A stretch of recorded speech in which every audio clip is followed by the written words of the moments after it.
자, 수요일 아침입니다. 오늘도 하루 하나님 앞에 우리 자신을 맡기고 하나님 주시는 말씀으로 하루를 시작합니다. 마태복음 17장 14절에서 27절의 말씀입니다. 오늘 말씀의 제목, 기도의 제목 같이 나누겠습니다. 한번 따라 하십니다. 믿음이 없는 세상을 본받지 않고 생명력 있는 겨자씨 믿음을 갖게 하소서. 아멘.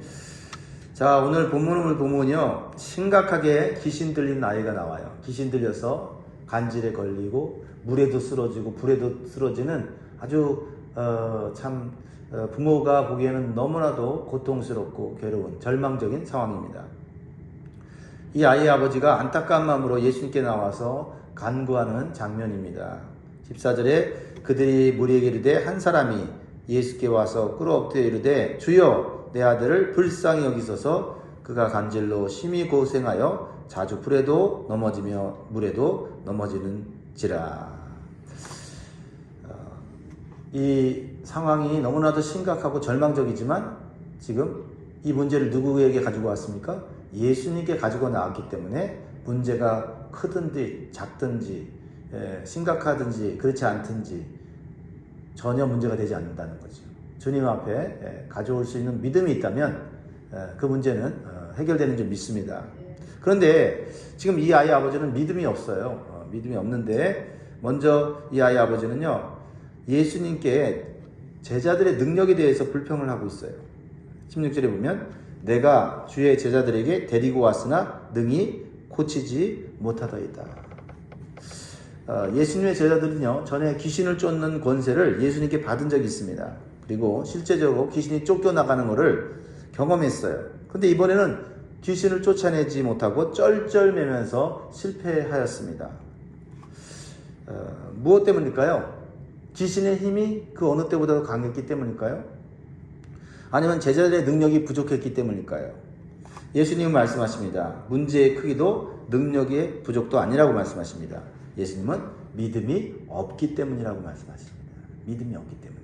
경험이 있고 지식이 있어도 믿음이 없으면 오늘 능력이 나타나지 않는다라는 겁니다. 그래서 17절에 예수님이 답답한 마음으로 이렇게 말씀하십니다.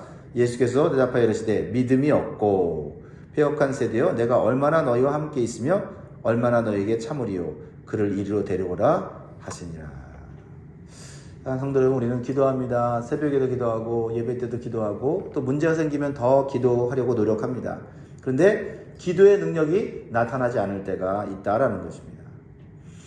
기도의 능력이 나타나지 않는 이유는 근본적으로 기도를 안 해서가 아니라 믿음의 확신이 없기 때문에 그렇습니다.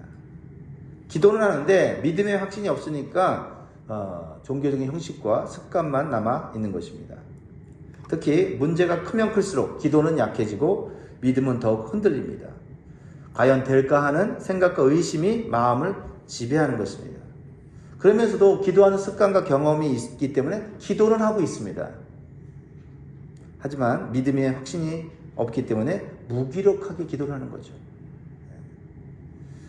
그러니까 기도의 능력은 나타나지 않고 문제는 그대로 남아있게 되는 것이지요. 그러면 기도의 능력이 나타나는 삶을 살기 위해서 어떻게 해야 될까요? 첫 번째로 주시는 교훈은요, 믿음의 크기가 아니라 믿음의 뿌리가 문제다라는 것을 파악해야 됩니다. 문제의 크기가 아니라 믿음의 뿌리, 내 믿음의 뿌리가 과연 견고한가, 제대로 그 뿌리의 방향이 제대로 심겨져 있는가라는 겁니다. 오늘 본문의 현장은 영적으로 매우 무기력한 그러한 민낯을 보여주고 있습니다. 귀신 들린 아이의 아버지는 절박한 심정으로 예수님께 달려나와서 무릎을 꿇고 기도합니다. 주여 내 아들을 불쌍히 여겨 주옵소서. 예수님이 오시기 전에 이분은 제자들을 믿었습니다. 제자들을 찾아서 제자들이 자신의 문제를 해결해 줄 것을 원했습니다. 제자들은 앞서 말씀드렸지만 마태복음 10장에 예수님이 전도하러 보내실 때 귀신을 쫓아내는 능력을 이미 받았고 그 실제적으로 성공했던 경험이 있어요. 하지만 오늘의 결과는 참담했습니다. 아무리 기도해도 귀신이 나가지를 않는 것입니다. 제자들은 당황했고 이 아이의 아버지는 실망했습니다. 무엇이 문제였을까요? 주님은 귀신의 강함을 어떤 이 문제의 상태의 심각성을 탓하지 않으시고 제자들의 믿음의 뿌리를 책망하고 있다는 거죠. 즉 그들의 믿음의 대상이 잘못되었다는 겁니다. 주님은 제자들 향해 믿음이 없고 패역한 세대요라고 얘기하면서 그들이 이 세상과 닮아 있음을, 세상에 영향을 받고 있음을 말씀하고 계십니다. 이 패역한 세대라는 이 뜻은 뒤틀렸다, 본래의 궤도에서 벗어났다라는 거예요. 방향이 잘못되어 있다는 거예요. 그러니까 지금 제자들은 이 귀신들을 아이를 고치기 위해서 기도를 합니다. 근데 기도를 하면서도 시선이 뒤틀려 있다. 궤도에서 벗어났다는 거예요. 즉 그들은 권능을 주시는 하나님을 바라본 것이 아니라 자신들이 가진 권세와 과거의 경험을 바탕으로 해서 기도를 하고 있는 거예요. 무슨 말인지 아시죠? 네. 그러니까 이것은 마치 전선은 이미 깔려 있는데 전기 코드가 콘센트에 꽂혀 있지 않는 거예요. 밥통에 화려함, 밥통의 기능은 있는데 코드가 안 꽂혀 있으면 아무 소용이 없는 것 같습니다. 제자들의 믿음의 대상은 하나님이 아니라 자신들의 익숙한 종교적 행위였다라는 겁니다. 기도의 능력이 나타나지 않는 이유는 대상이 잘못되었기 때문입니다. 기도의 뿌리가 방향이 잘못된 거예요. 주님이 아닌 나의 간절함이나 나의 공로를 믿는 것이 아니라 오직 능력을 공급해 주시는 예수 그리스도를 의지해야 될 줄 믿습니다. 예수님으로부터 능력을 받은 적이 있지만 그 능력 받은 거 가지고 기도하는 것이 아니라 여전히 능력을 공급해 줄 수 있는 주님께 내가 의지하고 기도해야 한다는 겁니다. 그래서 제자들은 묻습니다. 우리가 어찌하여 쫓아내지 못하였습니까? 그러니까 주님은 너희 믿음이 작은 까닭이니라 20절에 말씀하고 있죠. 그러면서 겨자씨만한 믿음만 있으면 이 산을 명하여 여기서 저기로 옮겨지라 하면 옮겨질 것이요 또 너희가 못할 것이 없다라고 말씀하고 있습니다. 여러분 여기서 예수님께서 말씀하시는 겨자씨만한 믿음은 무엇일까요? 크기가 아니라 생명이라는 거예요. 생명. 겨자씨는 작지만 그 안에 생명이 있습니다. 아무리 커도 죽은 바위는 그 자리만 지키고 있지 변화를 일으키지 못합니다. 근데 겨자씨는 바위 틈에서 그 바위를 뚫고 나와서 어떻게 합니까? 3m, 5m까지 자라서 그 산의 지형을 바꾸지 않습니까? 큰 것이 문제가 아니라 생명력이 있느냐 없느냐라는 것입니다. 화려한 겉모습이 있느냐 없느냐가 아니라 그 안에 참된 생명력이 있느냐라는 거예요. 얇은 실이라도 이 기둥에 단단히 묶여져 있으면 그 실은 끊기 어렵습니다. 근데 아무리 굵은 밧줄이라도 기둥에 연결되어 있지 않으면 그 밧줄은 이리저리 흔들리는 거예요. 그렇죠? 사랑하는 성도 여러분, 기도의 능력이 나타나지 않는 이유는 기도의 양이 부족해서가 아니라 기도의 뿌리가 주님께 깊이 박혀있지 않기 때문이에요. 문제가 클수록 우리는 더 많은 기도를 하려고 애씁니다. 그러나 주님은 더 깊은 믿음을 요구하십니다. 믿음. 주님 혹시 되면 좋겠습니다라는 막연한 기대는 삐뚤어질 시대의 모습이다라는 겁니다. 주님이 안 되면 부처한테 가지요. 부처가 안 되면 공자한테 가지요. 이런 간절함은 있는데 대상에 대한 확신이 이게 없으면 생명력이 없다. 주님이 하시면 됩니다. 오직 주님밖에 나에게는 소망이 없습니다. 라는 믿음, 그 확신이 나에게 생명력을 주는 것입니다. 우리 하나님의 능력에 꼭 붙들림을 받는 것이 바로 이러한 기도입니다. 뿌리가 깊은 나무는 가뭄과 바람을 두려워하지 않습니다. 오늘 여러분의 기도의 뿌리를 나의 경험에서 살아계신 하나님께로 옮기시기 바랍니다. 그때 비로소 여러분의 앞에 산이 문제가 옮겨지는 기적을 보게 될 줄 믿습니다. 두 번째로는요, 영광만 기대하는 것이 아니라 십자가의 터널을 통과하는 신앙이 되어야 됩니다. 십자가의 터널을 통과해야 한다라는 겁니다. 22절 23절 보면 갈릴리에 모일 때 예수께서 제자들에게 이르시되 인자가 장차 사람들의 손에 넘겨져 죽임을 당하고 제3일에 살아나리라 하시니 제자들이 매우 근심하더라. 예수님은 기적의 현장에서 갑자기 주님의 죽음을 예고하는 거예요. 지금 귀신 들린 아이가 예수님의 능력으로 해방됐지 않습니까? 얼마나 그 분위기가 좋았겠습니까? 야, 예수님 대단하다. 근데 그렇게 능력이 많은 예수님이 죽는다고 얘기를 하니까 제자들이 갑자기 근심이 생기는 겁니다. 도대체 이게 무슨 말씀이지? 근데요, 지금 제자들이 한 가지를 모르는 게 있어요. 예수님이 죽으시지만 어떻게 하신다 그랬어요? 3일 만에 다시 살아나신다라고 했잖아요. 그러니까 죽는 고난만 바라보고 그 고난을 이기고 부활하는 것에 초점을 못 맞추니까 지금 현실에 있는 고난 때문에 넘어지는 거예요. 믿음이 약해지는 겁니다. 기도가 막히는 거예요. 그러니까 우리는 어떤 영광, 기적 이런 것만 바라보면 현실에서 실망하고 기도가 약해져요. 근데 주님이 말씀하신 것처럼 십자가의 터널을 통과하면 부활이 있다. 다시 살아난다. 그것을 바라보면서 기도를 해야 고난의 터널 속에서, 낙심의 터널 속에서 빠져나올 수 있다라는 것을 기억해야 될 줄 믿습니다. 여러분, 화려한 꽃을 피우기 위해서는요, 그 씨앗이 반드시 어둡고 습한 땅 속으로 들어가서 그곳에서 그 씨가, 그렇죠? 썩는 그 과정이 필요하지 않습니까? 이 과정을 거치지 않고 꽃을 피우고 열매를 보려고 하는 것은 그것은 잘못된 욕심이에요. 그렇습니다. 씨가 땅속에 묻히는 것은 꽃이 필 수 있다고 하는 전주곡과 같아요. 전주곡. 그렇죠? 소멸이 아니라 생명의 전주곡입니다. 사랑하는 성도 여러분, 성도의 올바른 자세는요, 고난을 실패로 해석하는 것이 아닙니다.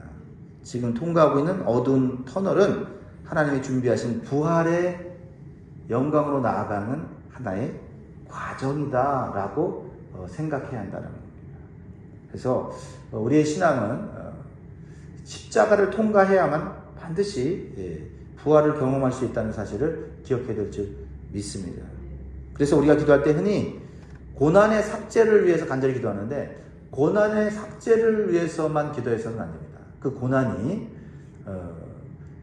과정이라면 하나님 고난을 이길 수 있는 힘을 달라고 기도해야 돼요. 처음에 우리는 고난을 해결해달라고, 문제를 해결해달라고 기도해야 되겠죠. 근데 기도하다 보면 이거는 통과해야 될 십자가야 라는 하나님의 뜻이 내 마음까지 들어오면 하나님 그렇다면 이 십자가, 고난의 십자가, 고통의 십자가를 견뎌내고 이기게 해주세요 라고 기도해야 될 줄 믿습니다. 그럴 때 우리의 기도는 근심에서 찬송으로 바뀌게 되는 줄 믿습니다. 세 번째로는요, 나의 권리보다 사랑의 실천을 먼저 선택하라는 겁니다. 나의 권리보다 사랑의 실천을 먼저 선택하라. 이것이 믿음이 있는 성도의 모습이다라는 겁니다. 예수님께서 성전세를 내라고 하는 사람들이 찾아왔을 때 베드로에게 예수님이 말씀하세요. 자, 그 당시 유대인 남자들은 성전세를 냈어요. 반세계를 냈는데, 그래서 그 성전이 유지되고 운영되도록 하는 의무가 있었어요. 이것은 율법에 나오는 의무인데 예수님에게도 요구를 하는 겁니다. 그러니까 성전세 내는 사람이 베드로에게 예수님이 왜 성전세를 내지 않냐 이렇게 하니까 예수님께서 베드로에게 말씀하시는 거예요. 자, 25절 26절 예수님이 어떻게 대답하는 거 보세요. 이르되 내신다 하고 집에 들어가니 예수께서 먼저 이르시되 시몬아 내 생각은 어떠하냐? 세상 임금들이 누구에게 관세와 국세를 받느냐? 자기 아들에게냐 타인에게냐? 베드로가 이르되 타인에게니이다. 예수께서 이르시되 그렇다면 아들들은 세를 면하니라. 이렇게 말씀하셨어요. 무슨 말이죠?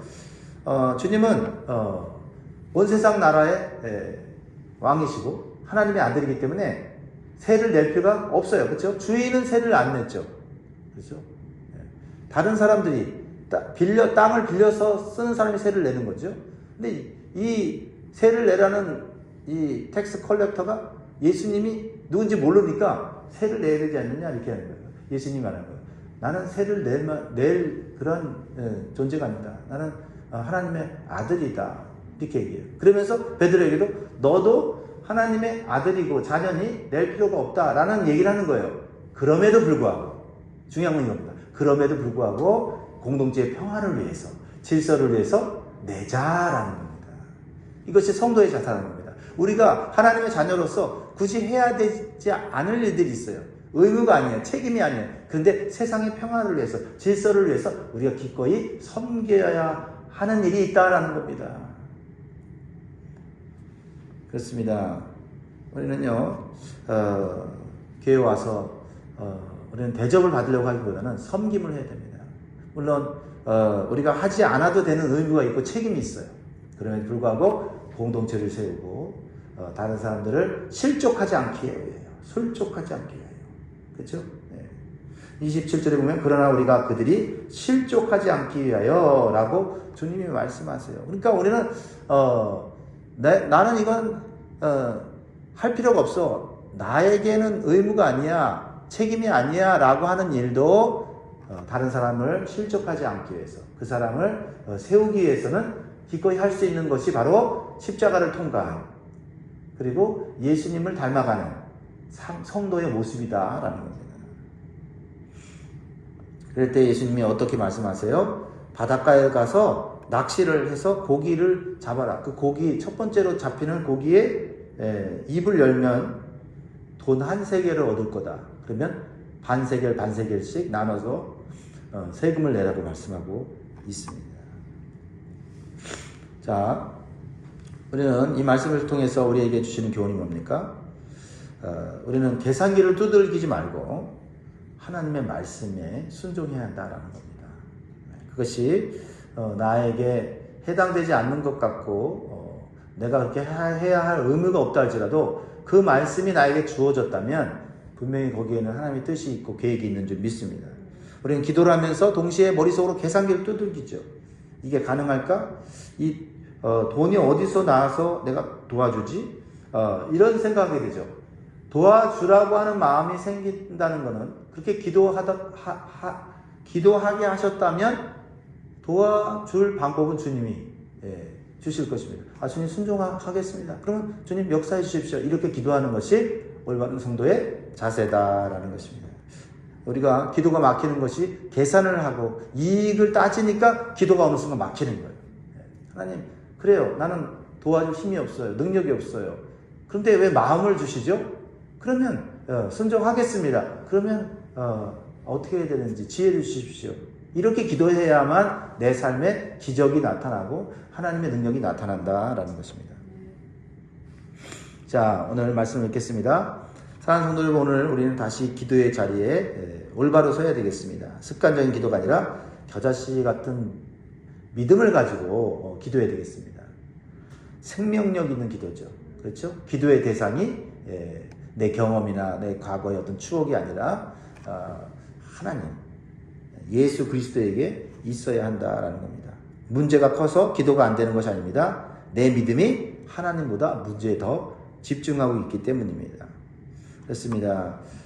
고난 뒤의 부활을 바라보며 권리를 포기하는 사랑의 삶을 살려고 할 때 우리 주님은 초자연적인 역사를 통해서 우리에게 공급해 주시고 우리의 삶을 책임져 주실 줄 믿습니다. 주님의 음성을 들으십시오. 너희가 못할 것이 없으리라 하신 이 약속을 붙잡고 오늘 남은 하루도 힘있게 능력 있게 사시길 주의 이름으로 축원드립니다. 기도하겠습니다.